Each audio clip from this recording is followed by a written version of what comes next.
bagimu Tuhan. Tuhan, sebentar kami akan mendengarkan firman-Mu Tuhan.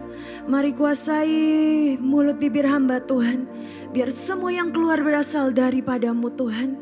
Biar setiap firman yang dibagikan menjadi benih iman, kekuatan untuk setiap kami menjalani bulan ini bersama dengan Engkau Tuhan.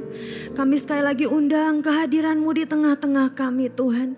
Biar hanya yang daripada-Mu Tuhan yang ada di tempat ini Tuhan. Kami serahkan semuanya ke dalam tangan-Mu dari awal, pertengahan hingga akhir. Terima kasih Tuhan, di dalam nama Tuhan Yesus. Haleluya, amin. Silakan duduk saudara. Boleh saya minta yang di depan mungkin, yang di belakang mungkin pindah ke depan. Yang di depan masih ada beberapa kursi kosong. Hari ini kita memasuki bulan yang baru bersama dengan Tuhan. Tuhan memberikan tema yang baru di bulan Oktober ini. Ibu Selvia dalam pengasingannya mendapatkan sebuah tema yang sangat kuat menurut saya, yaitu firm and unshakable. Firm, kokoh. Unshakable, tidak tergoncangkan. Ada beberapa ayat yang Tuhan taruh dalam hati saya yang kita mau sama-sama buka. Kita mau buka dulu dari Mazmur 27 ayat yang pertama. Dikatakan di sini adalah sebuah mazmur yang dibuat oleh Daud. Jadi Daud dalam hidupnya berkali-kali dia dikejar-kejar orang, berkali-kali dia dihianati. Dan pada satu titik dia sudah tidak menemukan perlindungan kepada siapapun. Dan pada akhirnya dia menyadari bahwa satu-satunya pengharapan dalam hidupnya adalah Tuhan sendiri. Saya bacakan Mazmur 27 ayat yang pertama. Dari Daud, Tuhan adalah terangku dan keselamatanku. Kepada siapakah aku harus takut? Tuhan adalah benteng hidupku. Terhadap siapakah aku harus gemetar? Di bahasa Inggrisnya saya terjemahkan, Tuhan adalah terangku dan keselamatanku. Siapa yang harus aku takuti? Tuhan adalah kekuatan hidupku. Kepada siapa aku harus takut? Di ayat ini banyak artinya ya saudara. Kita bisa lihat dari ada kepercayaan, ada keyakinan, ada ketergantungan 100% hidup Daud kepada Tuhan. Bahkan dia sampai mengatakan bahwa Tuhan adalah terang bagi hidupnya.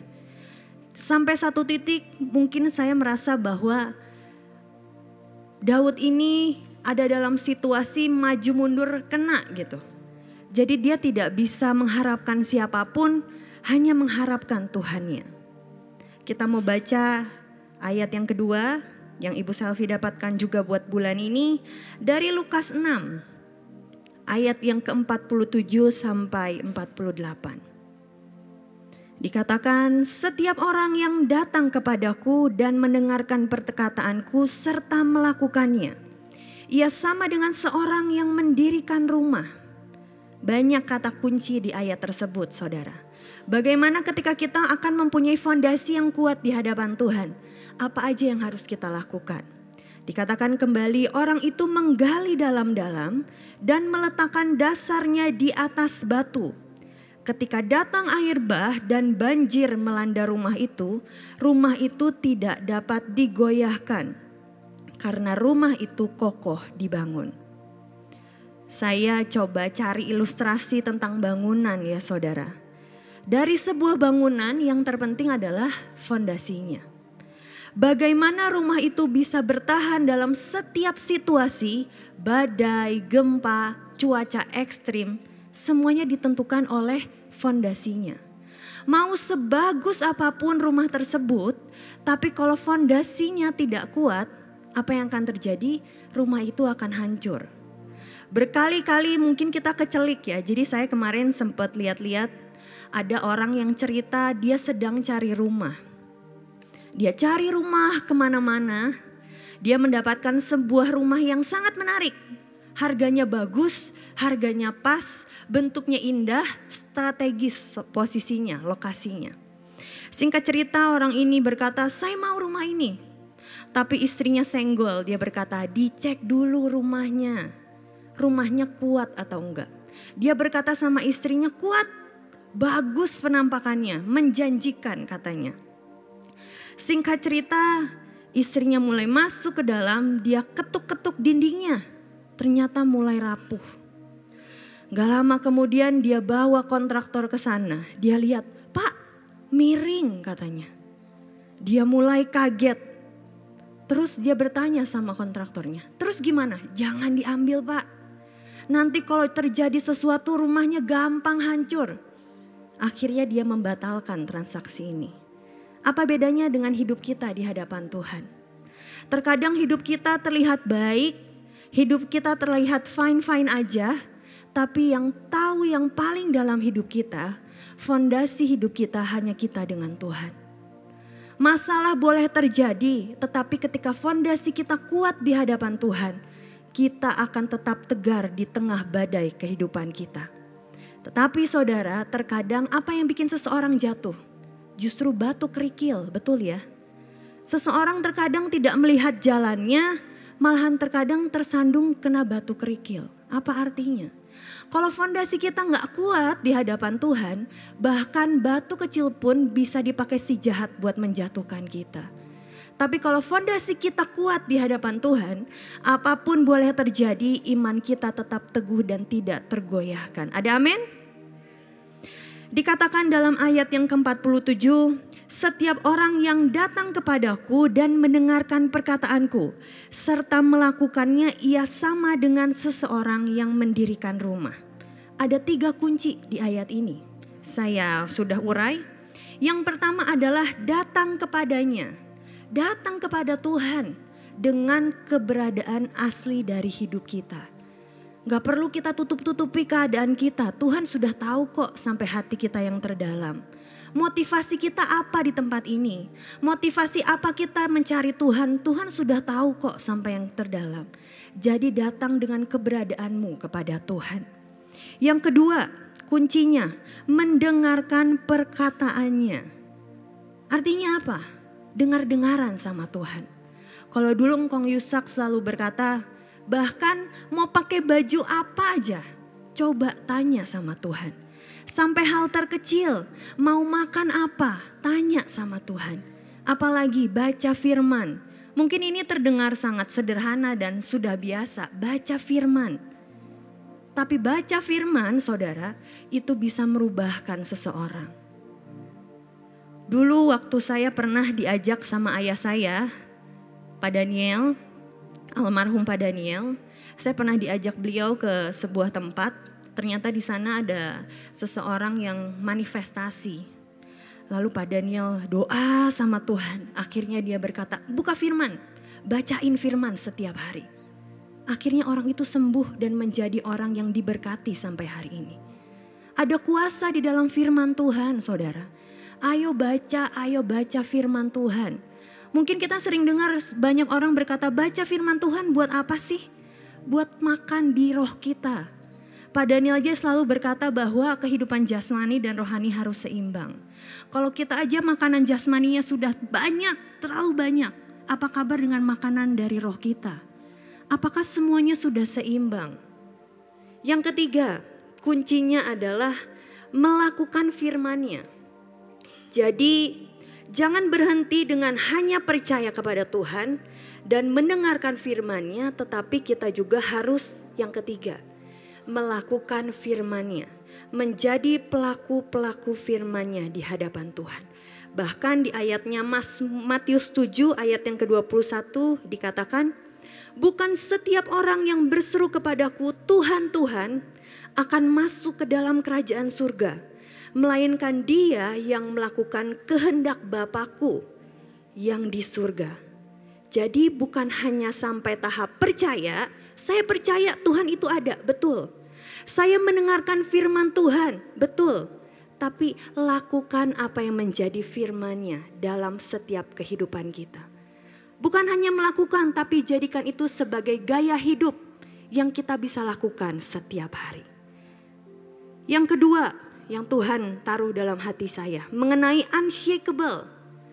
Unshakable faith itu harus berjalan bersamaan dengan unshakable confidence. Iman yang tidak tergoyahkan itu harus didukung dengan rasa percaya diri di dalam Tuhan yang tidak tergoyahkan. Dalam sebuah situasi misalnya, dokter berkata ada sebuah sakit penyakit yang mustahil disembuhkan, dikatakan. Atau mungkin engkau sedang berdoa untuk pasangan hidup yang tepat. Atau mungkin ada anggota keluargamu yang sampai hari ini belum diselamatkan. Mungkin ada satu suara berkata, waktunya sudah sangat singkat, tapi janji Tuhan dalam hidupmu belum digenapi. Dan hatimu mulai hancur, imanmu mulai goyah, tetapi ada satu kabar baik saudara. Mari ubah cara berpikir kita di hadapan Tuhan. Jangan fokus terhadap berapa besar masalahnya, tapi fokus dengan seberapa besar Tuhan kita dalam setiap kehidupan kita. Percaya bahwa Tuhan sanggup merubahkan yang tadinya tidak mungkin menjadi mungkin. Saya sempat baca sebuah artikel, dikatakan seperti ini. Tuhan saja sanggup merubahkan air menjadi anggur. Tuhan sanggup mengubahkan yang tadinya buta bisa melihat. Wanita yang pendarahan belasan tahun bisa disembuhkan. Masakan masalah terkecil dalam hidup kita tidak bisa Tuhan selesaikan. Mari percaya bahwa ada campur tangan yang sempurna dari Tuhan dalam setiap kehidupan kita. Ubah mindset kita menjadi victory, favor, and restoration. Victory berbicara tentang kemenangan. Mari rubah mindset kita bahwa kemenangan demi kemenangan sedang Tuhan janjikan dalam setiap hidup kita. Favor, saya dari kecil selalu didoakan setiap hari saudara sebelum sekolah. Papa saya cuma mendoakan dua hal. Tuhan paksakan rencanamu terjadi dalam hidupnya. Yang kedua, ada favor of God and man terjadi dalam hidupnya. Sebuah perkenanan Tuhan itu dapat merubahkan sangat banyak hal. Bahkan menurut cerita Esther, ketika tongkat perkenanan Tuhan turun aja, nasib sebuah bangsa dapat diubahkan. Mari hari ini minta victory, minta kemenangan, minta favor, dan yang terakhir adalah minta restoration. Restoration itu apa? Restoration itu adalah pemulihan. Mari percaya bahwa Tuhan sedang memulihkan hidup kita. Sedang mengembalikan apa yang si jahat curi bahkan berlipat-lipat kali ganda dalam setiap kehidupan kita. Mari berjalan bersama dengan Tuhan. Dan Tuhan terkadang mengizinkan kita untuk berjalan melewati sebuah journey. Sebuah perjalanan yang sedikit terlihat jauh. Kenapa? Tuhan sedang menyiapkan wadah dan fondasi kita di hadapan Tuhan. Jangan pernah kita berkata bahwa iman kita gugur di tengah jalan dan janji Tuhan pun ikut gugur gitu. Kalau Tuhan sudah menjanjikan sesuatu tapi belum kelihatan, berarti memang belum saatnya Tuhan genapi. Artinya Tuhan sedang menyiapkan wadah fondasi kehidupan kita untuk lebih dekat bersama dengan Tuhan. Dari cerita Paulus, saudara, saya banyak belajar. Sampai ada satu ayat tercetus dari Paulus ini. Di Kisah Para Rasul ayat yang ke-20, Kisah Para Rasul 20 ayat yang ke-24. Versi New King James ada sebuah kalimat, dia berkata, "But none of these things move me," katanya. Saya terjemahkan di bahasa Indonesia, namun tidak satu pun dari hal-hal ini yang menggugah saya. Dan saya teruskan, dan aku tidak menganggap hidupku berharga bagi diriku sendiri, supaya aku dapat mengakhiri perlombaanku dengan sukacita dan pelayanan yang kuterima dari Tuhan Yesus untuk memberi kesaksian tentang Injil kasih karunia Allah. Terkadang memang kita dihadapkan dengan keadaan yang tidak mudah. Mungkin banyak hal-hal negatif yang coba masuk ke dalam hidup kita. Banyak hal-hal yang mungkin mengecilkan setiap kerinduan hati kita.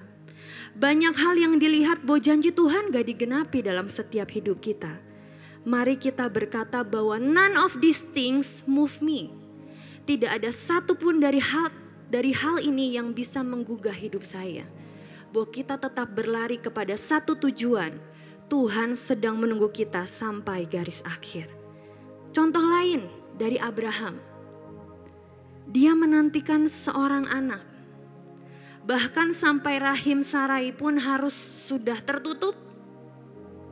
Tapi Tuhan tetap menggenapi janjinya dalam kehidupannya. Jangan lihat keadaanmu, tetapi lihatlah Tuhanmu sedang bekerja dalam hidupmu. Saya mau kesaksian sedikit ya saudara. Saya izin kesaksian tentang Kak Agnes. Mana Kak Agnes? Oh, ini di belakang. Jadi kemarin waktu hari Kamis, kita ada sama-sama doa pelayan di tempat ini. Saya rasa itu adalah sebuah tanda bahwa Tuhan sedang melakukan yang ajaib di tengah-tengah AOC dan setiap hidup kita. Ketika kita membahas tentang unshakable faith, iman yang tidak tergoyahkan. Terkadang iman kita itu diuji dengan keadaan. Baru kita tahu apakah iman kita kuat atau iman kita biasa-biasa aja. Saya dengar kesaksian dari Ibu Agnes, dia tadinya tinggal di Palembang. Dia tinggal di Jambi. Dia tinggal di Jambi. Ada satu waktu di mana akhirnya dia harus memutuskan untuk tinggal di Bandung. Singkat cerita dia pindah ke Bandung, tetapi anaknya masih bersekolah di Jambi. Ibu Selvi sempat bertanya, kok anaknya gak dibawa ke Bandung katanya. Dia bergumul dengan suaminya, ternyata ada beberapa masalah di sekolah anaknya yang belum diselesaikan.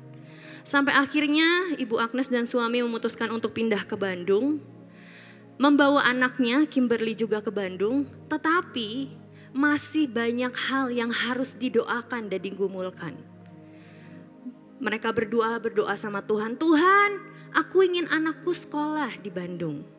Tetapi dengan masalah ekonomi yang ada, belum saatnya. Singkat cerita, Kak Agnes ini sempat sharing kemarin, sampai ada satu doa pagi, suaminya melihat anak lain pakai seragam merah putih, betul ya Kak Agnes? Sampai nangis, nyetir motor di doa pagi, setelah doa pagi. Dia rindu anaknya pun sekolah di sekolah yang terbaik di kota Bandung. Tapi Tuhan selalu mendengar setiap kerinduan hatinya. Singkat cerita, Tuhan menggerakkan seseorang untuk membiayai sekolah anaknya. Dan sampai hari ini semuanya lunas Tuhan sediakan. Yang kedua, anaknya ini tidak bisa bagi rapot katanya. Karena masih ada surat pindah yang belum diselesaikan dari Jambi. Kenapa? Karena masih ada tunggakan di sekolah yang lama. Singkat cerita, Ibu Agnes ini mengulur-ngulur waktu katanya. Sampai akhirnya ditanyain terus, gimana nih Bu? Akhirnya Ibu Agnes coba komunikasi dengan sekolah di Jambi. Dan mujizat Tuhan kembali terjadi. Bahkan sekolahnya memberikan surat tanpa harus melunaskan dulu. Dan yang lebih ajaib lagi adalah akhirnya Tuhan berikan dananya untuk menyelesaikan semuanya. Saya percaya setiap proses yang Tuhan sedang berikan dalam hidup kita, Tuhan sedang lakukan sesuatu untuk menyatakan kebesarannya. Kalau itu tidak menjadi sebuah kesaksian untuk Kak Agnes, saya percaya itu akan menjadi sebuah cerita yang biasa-biasa aja. Tapi ketika seseorang menjalani sebuah proses, dia berkata bahwa apapun yang terjadi, Tuhan tetap baik dan rencananya sempurna atas hidupku. Itu yang menyatakan kebesaran Tuhan dan sampai hari ini akan banyak kesaksian yang dibagikan. Yang ketiga, poin ketiga tentang unshakable faith adalah change your focus. Mari rubah setiap fokus kita. Jangan fokus kepada setiap masalah yang ada di depan kita, tapi fokus kepada sesuatu yang sedang Tuhan kerjakan dalam hidup setiap kita. Contoh saudara. Waktu dulu kita renov tempat ini, ayah saya sering cerita di rumah. Dia ngomong bergumul, Tuhan sampai aku jual rumah, sampai aku jual mobil, sampai aku jual seluruh hartaku. Mungkin itu tidak bisa mencukupi renov tempat ini Tuhan. Dia setiap hari bergumul, dia setiap hari berdoa sama Tuhan. Tapi Tuhan cuma berkata, nak ini tempatmu. Ini tempatmu, aku kasih untuk AOC. Apa yang ayah saya lakukan? Kalau dulu mungkin ayah saya mendengarkan suara hatinya yang merasa tidak mampu, mungkin tempat ini gak ada sampai sekarang. Tapi dia fokus terhadap apa yang sedang Tuhan kerjakan. Bahwa Tuhan akan menyelesaikan semuanya. Dan sampai hari ini semua selesai dan tidak ada utang untuk merenov tempat ini. Itu keajaiban Tuhan. Rubah setiap fokus kita terhadap masalah di depan kita. Bahwa Tuhan akan menyelesaikan terbaik dalam setiap kehidupan kita. Kalau mungkin engkau sakit, saya membaca sebuah cerita. Ada seseorang sakit. Dia mencari informasi tentang sakit penyakitnya. Apa yang terjadi? Tambah lama tambah drop. Dia googling setiap hari, tambah lama tambah drop. Tiba-tiba ada satu orang berkata, jangan fokus terhadap sakit penyakitmu. Fokus kepada tangan Tuhan sedang menyembuhkan hidupmu. Berkata, aku sehat, aku kuat, aku kuat. Apa yang terjadi saudara? Hidupnya sembuh sampai hari ini sempurna. Percayalah ada kuasa di dalam setiap perkataan hidup kita. Kuasa itu tidak keluar secara sia-sia dari mulut kita. Semua yang keluar dari mulut kita itu berasal daripada Tuhan. Deklarasikan semua yang terbaik dan itu akan terjadi dalam hidupmu. Yang keempat, sebelum nanti dilanjutkan oleh Derian. Ignore negative report. Hindarkan semua hal yang negatif yang coba masuk ke dalam hidupmu. Saya ambil dari cerita tentang Tuhan Yesus. Di Markus yang kelima saya bacakan. Ketika Yesus masih berbicara, datanglah orang dari keluarga kepala rumah ibadat itu dan berkata, anakmu sudah mati, apa perlunya lagi engkau menyusah-nyusahkan guru? Tetapi Yesus tidak menghiraukan perkataan mereka. Dan berkata kepada kepala rumah ibadat, jangan takut, percaya saja. Ketika kita punya iman yang kokoh dan tidak tergoyahkan, hindari semua hal-hal yang negatif yang coba masuk ke dalam hidupmu. Cerita ini kan waktu awalnya Yesus sedang berjalan, ada seorang kepala ibadat, rumah ibadat datang, bilang, Tuhan, anakku sakit keras di rumah. Apa yang Yesus lakukan? Dia memilih untuk berjalan dan menyembuhkan orang lain, betul? Dia menyembuhkan seorang wanita yang sakit pendarahan belasan tahun. Ketika Yesus selesai menyembuhkan orang itu, baru dia menyembuhkan anak dari rumah ibadat ini. Kalau dikatakan secara manusia tega enggak? Menurut saya sedikit tega gitu. Tapi terkadang dengan ketegaan Tuhan, Tuhan sedang mau menunjukkan kebesaran tangannya atas hidup seseorang. Dia ignore, dia hindarkan semua kata-kata yang sia-sia. Dan dia berkata bahwa jangan takut, percaya aja. Dan pada akhirnya anak itu disembuhkan. Pertanyaannya saudara, pesan mana yang akan engkau percayai jika terjadi sesuatu dalam hidupmu? Apakah fakta dari dunia atau janji Tuhan yang akan digenapi dalam hidupmu? Saat laporan negatif datang, pikiran negatif datang dalam hidup setiap kita. Sudah terlambat, tidak mungkin. Apakah engkau masih percaya atau apakah engkau akan berkata, Tuhan sedang melakukan yang ajaib dalam setiap kehidupan kita. Saya mau menutup dengan kata-kata dari sini. Tuhan sedang berkata hari ini untuk AOC. Setiap janji yang kuucapkan kepadamu, setiap mimpi yang kutempatkan dalam hatimu akan kugenapi. Tuhan akan membawamu keluar dari hutang menuju kelimpahan. Tuhan akan menghidupi setiap kita. Tuhan yang akan memberikan kesehatan dan keutuhan dalam hidup kita. Anak-anak akan menjadi perkasa dan tidak ada lagi masalah dalam setiap kehidupan kita.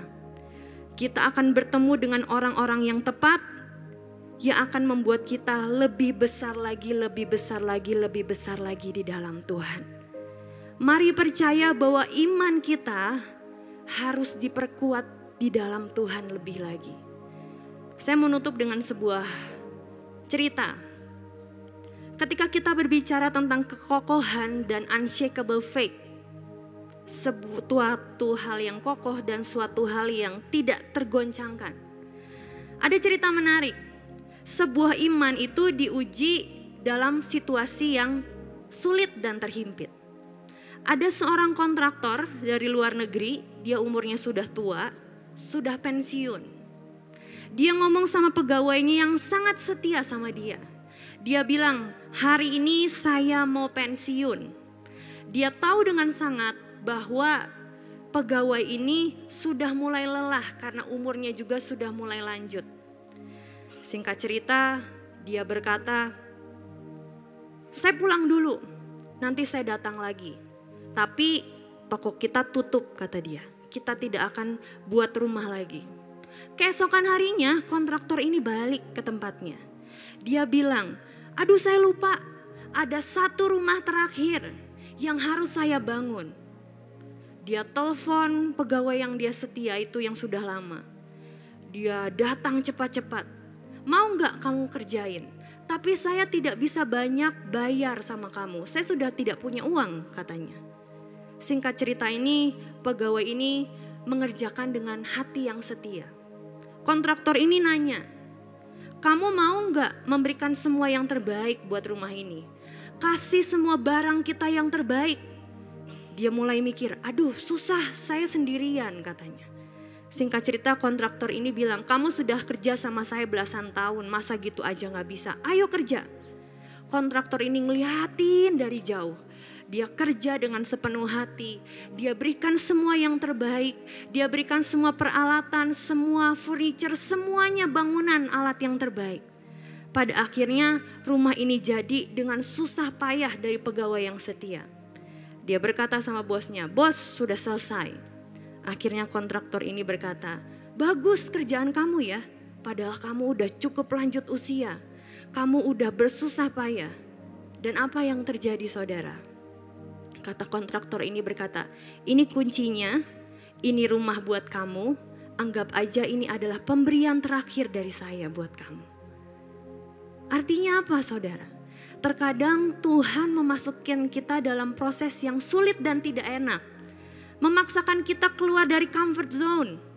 Tapi kita tetap fokus kepada tujuan apa yang Tuhan rindukan. Dan reward demi reward Tuhan sedang sediakan buat setiap hidup kita. Mari masuk lebih dalam bersama dengan Tuhan. Mari percaya bahwa setiap tema yang Tuhan berikan itu bukanlah sebuah tema yang biasa aja. Tapi mari tangkap. Jadikan itu sebuah benih iman untuk kita menjalani bulan ini bersama dengan Tuhan. Waktu hari Kamis, bulan lalu kita kumpul bareng-bareng, sangat banyak kesaksian bahwa tema bulan itu terjadi dengan sempurna. Jangan mau kelewat saudara. Bulan ini saya percaya berkat yang Tuhan sedang sediakan sangat ajaib dan besar. Tapi mari perkuat setiap iman kita untuk tetap kokoh dan tidak tergoncangkan di dalam Tuhan. Tuhan Yesus memberkati. Amin, amin, amin.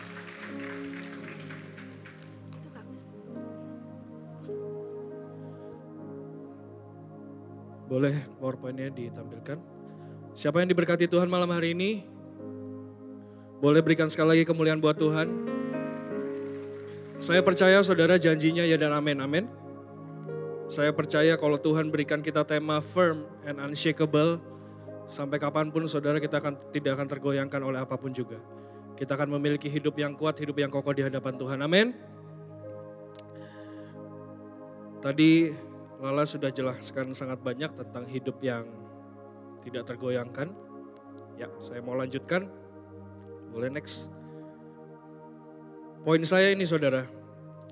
The unshakable life is built upon the unshakable word of God. Ya, jadi hidup yang tidak tergoyangkan, tidak tergoncangkan adalah hidup yang dibangun di atas dasar firman Tuhan yang tidak tergoncangkan juga saudara. Ya, kita tahu hari-hari ini kita sedang memasuki masa yang baru dan sangat-sangat waktu yang krusial untuk kita terus memperkatakan firman Tuhan, untuk kita terus menyatakan apa yang menjadi firman-Nya dalam kehidupan kita. Dan itu yang membuat setiap kita seharusnya memiliki hidup yang kuat, hidup yang kokoh dan tidak tergoncangkan oleh apapun juga. Ya, tadi firman-Nya boleh di next. Lukas 6 ayat 47 sampai 48 berkata, setiap orang yang datang kepadaku dan mendengarkan perkataanku serta melakukannya, aku akan menyatakan kepadamu dengan siapa ia dapat disamakan. Ia sama dengan seorang yang mendirikan rumah, orang itu menggali dalam-dalam dan meletakkan dasarnya di atas batu. Ketika datang air bah dan banjir melanda rumah itu tidak dapat digoyahkan karena rumah itu kokoh dibangun. Ya, jadi pertanyaan dari Tuhan untuk setiap kita pada bulan ini, dengan apa kita membangun setiap rumah dalam kehidupan kita? Ya, dengan apa rumah itu artinya kehidupan kita, saudara? Dengan apa kita membangun kehidupan kita? Apakah kita mendasarinya hanya dengan pengertian kita sendiri? Atau kita mendasarinya dengan firman yang daripada Tuhan? Ya, ini poin yang pertama saya, saudara. The unshakable life is built upon the unshakable word of God. Sangat-sangat penting untuk mendasari semuanya atas dasar firman Tuhan. Itu kebenaran yang sejati dalam kehidupan kita. Kalau kita dasari semua dalam kebenaran firman Tuhan, kita tidak akan tergoyangkan, tidak akan tergoncangkan oleh apapun juga. Amin. Kita masuk yang pertama. Saya hari ini akan bawa setiap kita untuk kita deklarasikan. Ya, yang pertama adalah I will live a strong life. Aku akan memiliki hidup yang kokoh. Mari kita deklarasikan, saudara. 3, 2, aku akan memiliki hidup yang kokoh. Ya. Next. Mazmur 27 ayat 1-3 tadi juga sudah dibahas oleh Lala. Tapi saya akan masuk lebih dalam lagi. Mazmur 27 ayat 1-6. Nanti kita akan bahas sama-sama. Saya sangat-sangat suka dengan firman ini, saudara. Beberapa bulan yang lalu ketika saya sedang dalam kondisi yang tidak baik, kondisi yang sangat-sangat terpuruk ya, secara mentally dan lain sebagainya. Ketika saya datang di hadapan Tuhan berdoa di doa pagi, saya datang di depan tabut. Tuhan berikan ayat ini, saudara, Mazmur 27. Dan Tuhan minta saya untuk deklarasikan setiap hari. Mulai dari beberapa bulan yang lalu sampai hari ini saya tidak bolong, saya tetap deklarasikan sampai hari ini, saudara. Dan ketika saya pelajari Mazmur 27 ini adalah Mazmur yang sangat-sangat ajaib. Di sini ditulis oleh Daud, diperkirakan saat itu Daud sedang lari dari Saul. Artinya kondisinya sedang tidak baik untuk Daud. Tapi ketika dia menciptakan Mazmur ini seperti pengakuan iman Daud terhadap Tuhannya. Balik lagi, saudara, hidup yang tidak tergoyangkan, tidak tergoncangkan, didasari oleh firman Tuhan yang tidak tergoyangkan juga. Saya percaya saat itu hidup Daud sedang tidak menentu, saudara. Dia sudah diurapi menjadi raja, tapi yang terjadi malah dia dikejar-kejar oleh rajanya saat itu. Di saat itu, saudara, hanya Tuhan yang menjadi pegangan Daud. Mazmur 27 ayat 1-3 dikatakan, Tuhan adalah terangku dan keselamatanku. Kepada siapakah aku harus takut? Tuhan adalah benteng hidupku, terhadap siapakah aku harus gemetar? Ketika penjahat-penjahat menyerang aku untuk memakan dagingku, yakni semua lawanku dan musuhku, mereka sendirilah yang tergelincir dan jatuh. Sekalipun tentara berkemah mengepung aku, tidak takut hatiku. Sekalipun timbul peperangan melawan aku, dalam hal itu pun aku tetap percaya. Ini perkataan Daud sendiri, saudara. Ketika dia dikejar-kejar oleh Saul, ini yang dia perkatakan. Dia tidak kehilangan pengharapannya dengan Tuhan. Tapi yang terjadi sebaliknya, dia deklarasikan pengakuan iman dia. Dia katakan, aku akan tetap hidup, mempunyai kehidupan yang kuat dan kokoh di hadapan Tuhan. Karena apa, saudara? Boleh next slide-nya? Ini yang harusnya menjadi pertanyaan dalam kehidupan kita. Siapa Tuhan dalam hidup kita hari-hari ini? Tadi Daud berkata, Tuhan adalah terangku, Tuhan adalah keselamatanku, Tuhan adalah benteng hidupku. Ketika hari-hari tidak menentu, saudara, atas hidup Daud, Daud hanya memperkatakan firman ini. Daud hanya memperkatakan hubungan dia dengan Tuhan. Dikatakan di situ, Tuhan adalah terangku, artinya terang itu apa, saudara? Dia memberi pengertian, dia memberi pewahyuan, dia memberi kehangatan, dia memberi hidup yang baru. Bahkan terang juga berarti rasa aman, saudara. Mungkin saat itu malam kekelaman sedang melanda hidup Daud. Tapi satu yang Daud katakan, Engkau adalah terangku, Tuhan.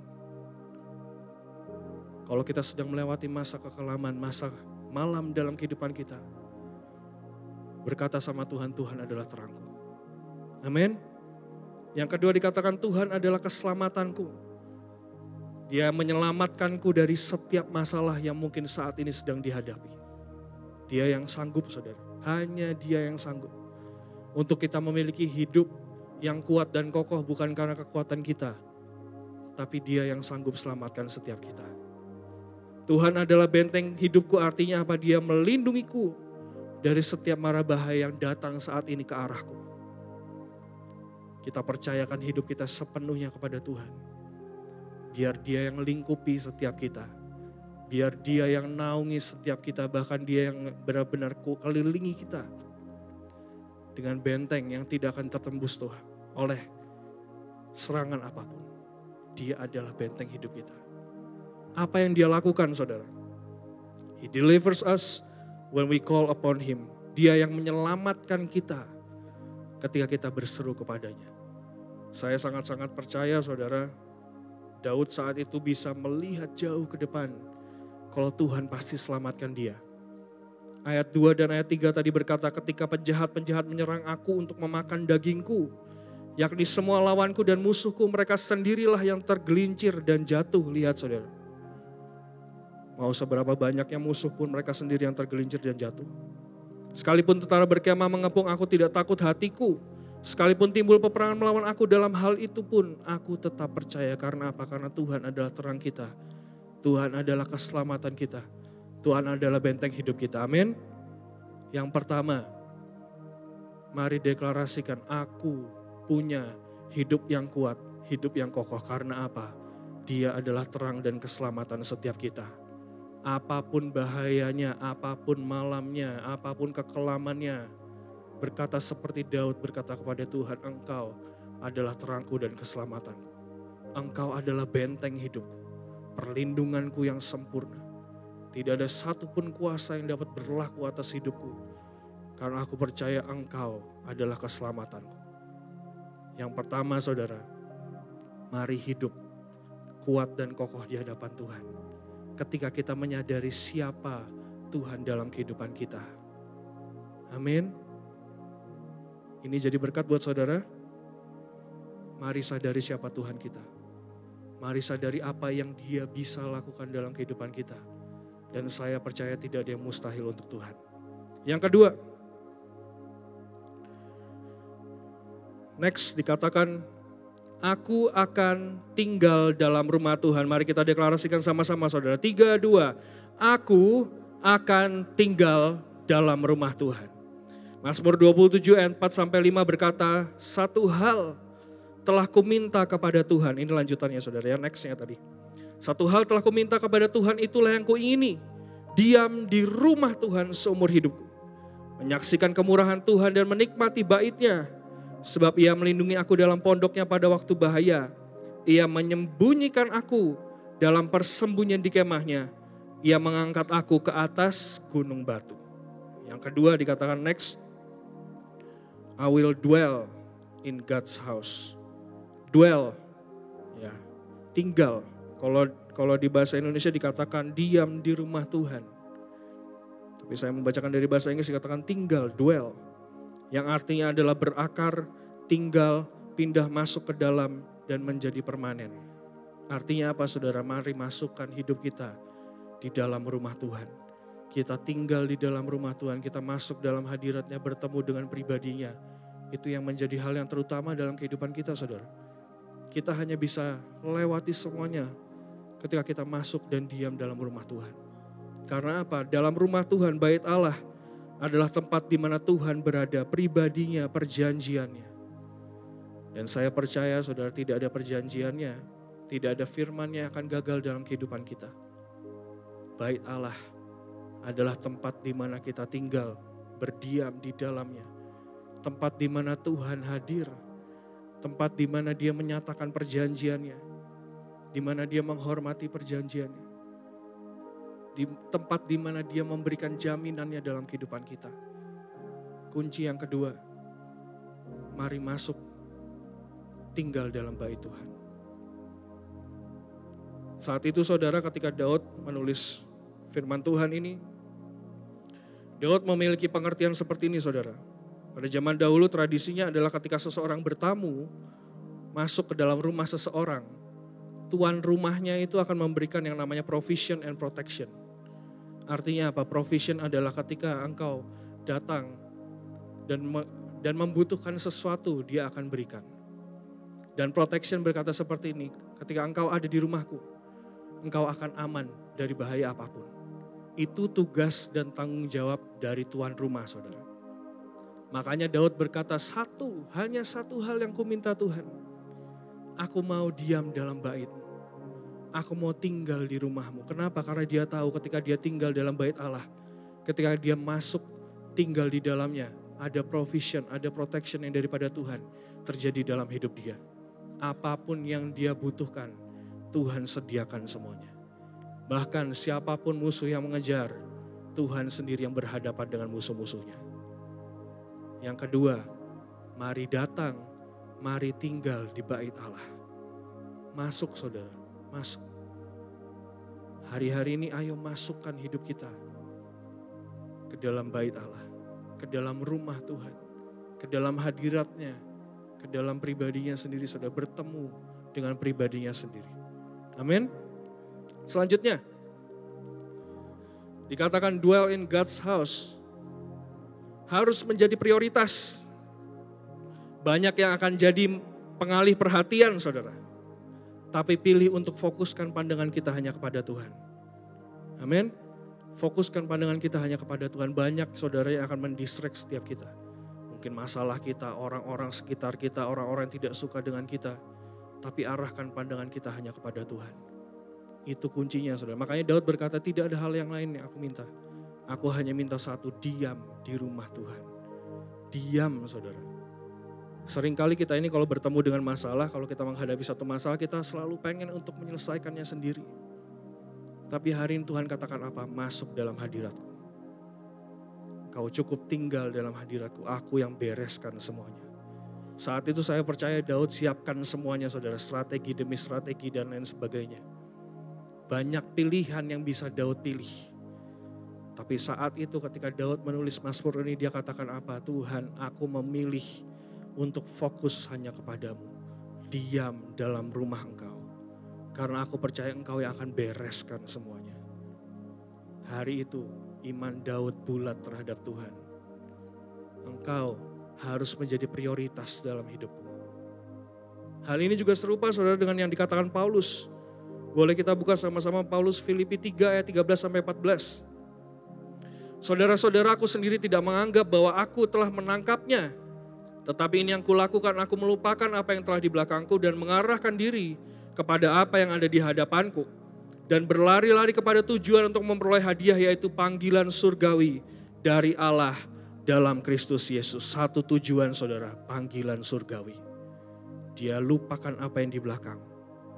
Diarahkan pandangan matanya hanya kepada satu tujuan, panggilan surgawi di dalam Yesus. Begitu juga saudara yang terjadi dengan Maria dan Marta. Lukas 10 ayat 41-42 semua tahu ceritanya. Ketika saat itu Yesus dan murid-muridnya dalam perjalanan, ayat 38 dulu saudara. Tibalah ia di sebuah kampung, seorang perempuan yang bernama Marta menerima dia di rumahnya. Perempuan itu mempunyai seorang saudara yang bernama Maria. Maria ini duduk dekat kaki Tuhan dan terus mendengarkan perkataannya. Sedang Marta sibuk sekali melayani. Ia mendekati Yesus dan berkata, Tuhan, tidakkah engkau peduli bahwa saudaraku membiarkan aku melayani seorang diri? Suruhlah dia membantu aku. Dilihat baik atau enggak saudara Marta? Dia membantu melayani murid-murid Tuhan. Tapi yang Yesus mau adalah duduk diam di bawah kakinya. Dan mendengarkan apapun yang menjadi isi hatinya.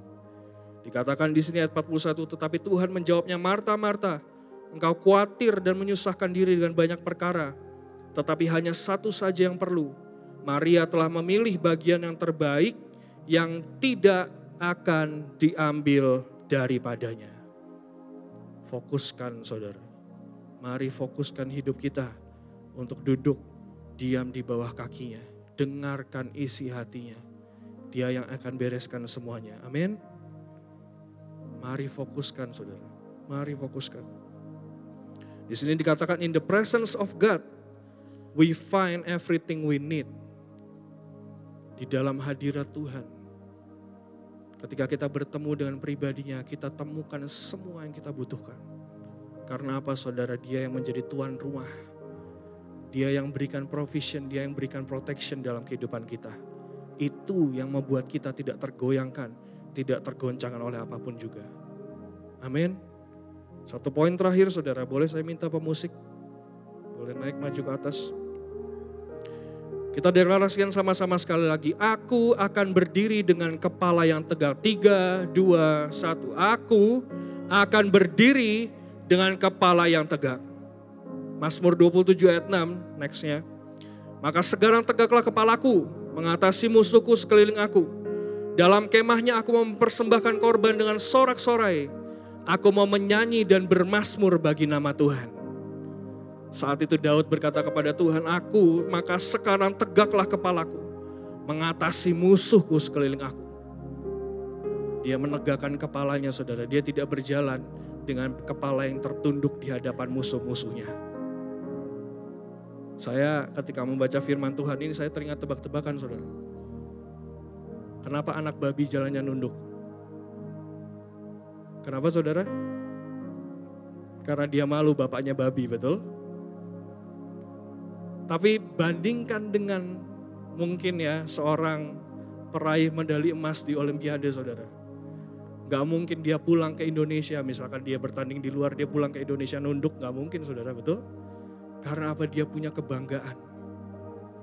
Dia tahu dia adalah seorang pemenang. Sekarang kita ini siapa? Apakah kita anak babi? Saya percaya tidak ada di antara kita yang anak babi, betul? Kita adalah pemenang-pemenang di hadapan Tuhan. Karena kita tahu kita punya Bapa yang jauh melebihi dari segalanya. Dia sanggup membuat kita memenangkan setiap pertempuran di depan kita. Amin. Ayo angkat kepalamu saudara.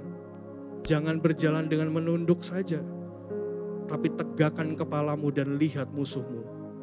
Karena engkau tahu Tuhan yang akan berikan setiap kemenangan dalam hidupmu. Kalau kita nunduk terus saudara ya, coba aja nunduk seharian. Besokannya susah angkat kepala, betul? Sekarang seberapa lama kita sudah menunduk di hadapan lawan-lawan kita. Menunduk di hadapan setiap masalah.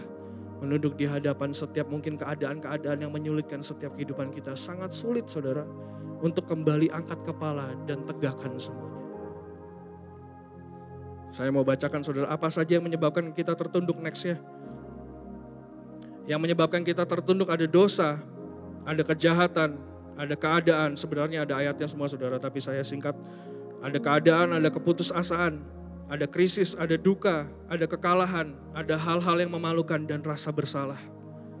Seringkali hal-hal ini yang memberatkan kepala kita untuk kita terus menunduk saudara. Tapi saya mau kita semua kembali, unshakable life is being built upon unshakable word of God. Amin. Kita lihat firman Tuhan katakan apa saudara next. Apa yang Tuhan katakan hari ini. Mazmur 113 ayat 5-9. Siapakah seperti Tuhan Allah kita yang diam di tempat yang tinggi. Yang merendahkan diri untuk melihat ke langit dan ke bumi. Dia Tuhan yang ada di tempat tinggi. Dan dia melihat ke bawah saat ini saudara. Melihat ke setiap kita. Dia katakan apa? Ia menegakkan orang yang hina dari dalam debu. Dan mengangkat orang yang miskin dari lumpur. Untuk mendudukkan dia bersama-sama dengan para bangsawan. Bersama-sama dengan para bangsawan bangsanya. Ia mendudukkan perempuan yang mandul di rumah. Sebagai ibu anak-anak penuh sukacita. Haleluya. Amin. Ini firman Tuhan saudara. Saudara semangat menerimanya. Jujur saudara ketika saya dibukakan firman Tuhan ini saya sangat-sangat semangat. Karena apa? Tidak ada lagi yang hina di antara kita. Tidak ada lagi yang miskin di antara kita. Tidak ada lagi yang mandul di antara kita. Tuhan katakan apa? Engkau akan duduk di antara para bangsawan. Yang mandul akan Tuhan berikan apa? Anak-anak saudara. Artinya apa? Tuhan yang terobos semuanya. Amin. Semangat saudara. Nextnya. Yang terakhir. Apa yang Tuhan katakan hari ini? Mazmur 3 ayat 2-3. Banyak orang yang berkata tentang aku, baginya tidak ada pertolongan daripada Allah. Sering diomongin seperti itu saudara. Aku gak lihat lagi Tuhan ada di kamu. Aku gak lihat lagi ada Allah menyertai engkau. Tapi apa yang Tuhan katakan lewat firman-Nya hari ini. Ayat 3 dikatakan, tetapi engkau Tuhan adalah perisai yang melindungi aku. Engkaulah kemuliaanku dan yang mengangkat kepalaku. Dia yang sanggup angkat setiap kepala kita, saudara, tidak lagi tertunduk, tapi berjalan berdiri dengan kepala yang tegak di hadapan Tuhan. Dia perisai kita, dia kemuliaan kita. Amin. Imamat 26 ayat 13. Ini ditulis ketika bangsa Israel keluar dari Mesir. Dikatakan, akulah Tuhan Allahmu yang membawa kamu keluar dari tanah Mesir supaya kamu jangan lagi menjadi budak mereka. Aku telah mematahkan kayu kuk yang di atasmu dan membuat kamu apa? Berjalan tegak. Tidak ada lagi beban, tidak ada lagi kuk apapun yang membelenggu setiap kita. Kita keluar dari setiap perbudakan apapun dalam kehidupan kita. Karena siapa? Karena Tuhan. Dikatakan dia mematahkan kayu kuk yang di atasmu dan membuat kamu berjalan tegak. Ini firman Tuhan, saudara. Saya berharap dengan adanya firman ini, saudara dapat mengerti betapa Tuhan mengasihi saudara. Tuhan tidak mau engkau selalu terintimidasi dengan keadaan. Tuhan tidak mau engkau selalu terintimidasi dengan apapun yang memberatkan hidupmu sampai engkau selalu menunduk, saudara. Tapi hari ini apa yang Tuhan katakan, angkatlah kepalamu. Berdiri dengan tegak. Ketahui Tuhan yang menjadi pembela-pembela kita. Amin. Mari saudara, sama-sama bangkit berdiri, kita mau nyanyikan satu lagu.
Yesus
saudara, saat ini saya minta buat engkau yang rindu, benar-benar sepanjang bulan ini Tuhan bekerja dengan dahsyat dalam hidupmu. Boleh kita angkat tangan kita sama-sama. Tanda kita berserah di hadapan Tuhan. Tuhan, ini kami Tuhan, dengan segala keterbatasan kami, dengan segala Tuhan yang mungkin kondisi kami saat ini Tuhan yang membuat kami lemah, yang membuat kami terpuruk, yang membuat kami Tuhan berjalan dengan menunduk Tuhan. Saat ini Tuhan kami angkat tangan kami. Ini tanda kami berserah di hadapan-Mu Tuhan. Sepanjang bulan ini Tuhan kami tahu Engkau ingin Tuhan untuk setiap kami memiliki hidup yang kokoh, hidup yang kuat di hadapan-Mu. Berdasarkan dengan firman-Mu Tuhan yang tidak tergoyangkan, tidak tergoncangkan oleh apapun juga. Hari ini Tuhan dengan kami angkat tangan kami serahkan hidup kami ke dalam tangan-Mu. Engkau yang memegang sempurna Tuhan kehidupan kami. Seperti Daud berkata, Engkau adalah terangku dan keselamatanku. Engkau adalah benteng hidupku. Saat ini Tuhan kami berkata hal yang sama terjadi dalam kehidupan kami. Engkau adalah terang kami.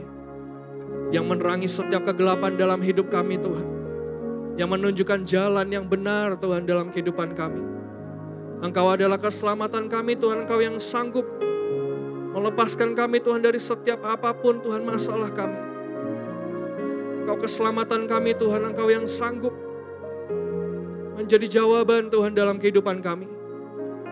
Dan Engkau adalah benteng hidup kami Tuhan, apapun serangan, apapun musuh, apapun Tuhan yang datang ke arah kami, kami percaya kami terus ada dalam naungan-Mu yang sempurna sepanjang bulan ini.